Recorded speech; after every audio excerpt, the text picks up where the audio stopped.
Assalamualaikum warahmatullahi wabarakatuh. Selamat datang di podcast Seksama 1000 kata, 1 makna.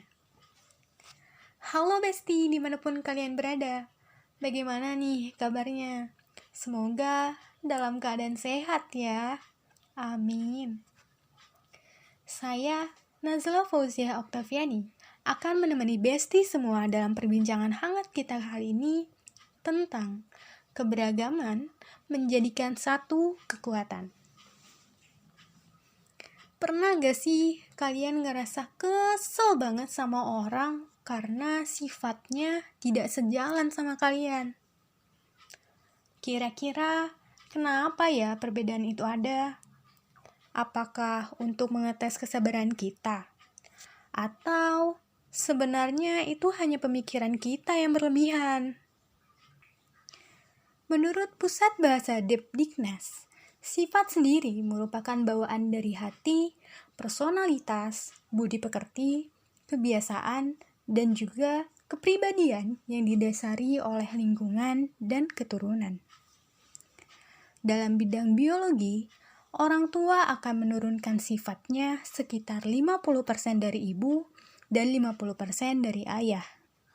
Yang mana sifat yang diturunkan tersebut dapat memungkinkan berubah seiring dengan perubahan lingkungannya.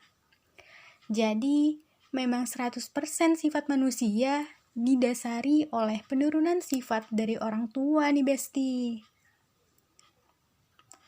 Lalu, kenapa ya sifatnya beda-beda? Di dalam Islam, telah dijelaskan bahwa tujuan manusia diciptakan berbeda-beda ialah untuk dapat saling melengkapi. Bayangkan saja, ketika semua orang bersifat pemarah, maka kehidupan ini tidak akan tentram. Namun, ketika ada yang bersifat pemarah dan penenang, maka saat ada masalah akan memberikan ketenangan dan kedamaian tanpa adanya emosi. Jika dihubungkan dengan bidang psikologi, kita harus tahu nih Besti, bahwa tipe-tipe manusia sendiri terbagi menjadi 4. Apa aja sih? Nah, yang pertama, tipe sanguinis. Nah, tipe ini merupakan mereka yang suka bersosialisasi, berpetualang, dan senang dalam tantangan. Mereka juga bersifat mudah bergaul, aktif, optimis, dan juga kompetitif. Yang kedua, tipe melankolis.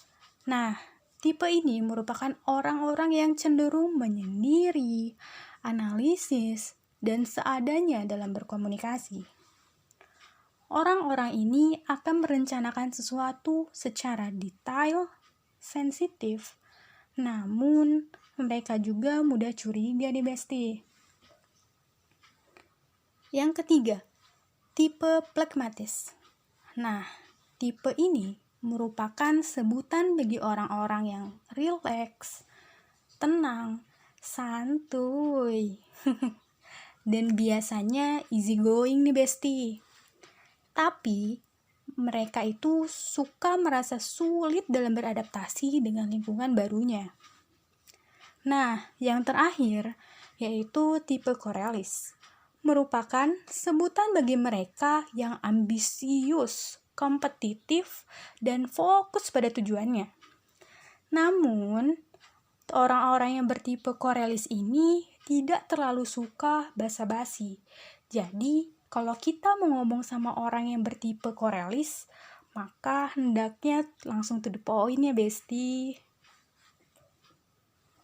Nah, sebenarnya dalam Islam sendiri selalu menyuruh kita untuk selalu berpikir positif dan menjauhkan diri dari segala bentuk prasangka, karena dalam berpikir positif dapat menghasilkan hal yang baik pula. Contohnya nih, ketika orang lain terlihat sensitif, bisa saja mereka sedang dalam ada masalah. Atau kalau perempuan biasanya PMS ya. Siapa nih di sini yang suka PMS? Hahaha. Jadi, sebenarnya kitalah yang harus mengerti orang lain bukan kita yang meminta orang lain untuk mengerti kita. Seorang penulis bernama Carol S. Dweck di dalam bukunya yang berjudul Mindset membagi pola pikir manusia itu menjadi dua nih Besti. Yang pertama itu fixed mindset. Nah, fixed mindset ini merupakan mindset yang berpola pikir tetap. Mereka percaya bahwa menerima suatu perbedaan merupakan hal yang sulit, yang mana orang-orang yang bermindset ini akan sulit dan menghindari akan ada tantangan yang ada. Berpikiran negatif dan cenderung iri akan pencapaian orang lain. Wah, bahaya nih Besti. Yang kedua, itu grow mindset. Secara bahasa Inggris, artinya itu tumbuh. Nah, mindset ini adalah mereka yang berpola pikir untuk terus tumbuh, mau beradaptasi dengan perbedaan, dan juga senang memperbaiki diri. Orang-orang yang bermindset ini akan memiliki sifat menghargai dan menyayangi orang sekitarnya, selalu ingin belajar dan menjadikan pencapaian orang lain sebagai inspirasi dirinya untuk terus mengembangkan diri. Jadi, gimana nih untuk Besti? Apakah akan tetap merasa terganggu terhadap perbedaan? Atau akan menerima segala aspek perbedaan yang ada? Saya tahu, tentu sulit untuk merubah suatu kebiasaan. Namun, menurut saya, selama itu baik, maka harusnya kita berusaha semaksimal mungkin untuk memperbaikinya. Awali dengan niat baik, maka akan menghasilkan perbuatan dan penerimaan yang baik pula. Berpikir positif dan selalu percaya bahwa perbedaan merupakan keistimewaan untuk suatu kekuatan. Ingatlah bahwa Allah berfirman bahwasannya Allah akan menuruti prasangka hambanya. Apabila hambanya berprasangka baik, maka hambanya tersebut akan mendapatkan kebaikan. Di sini saya Nazla Fauziah Oktaviani pamit undur diri.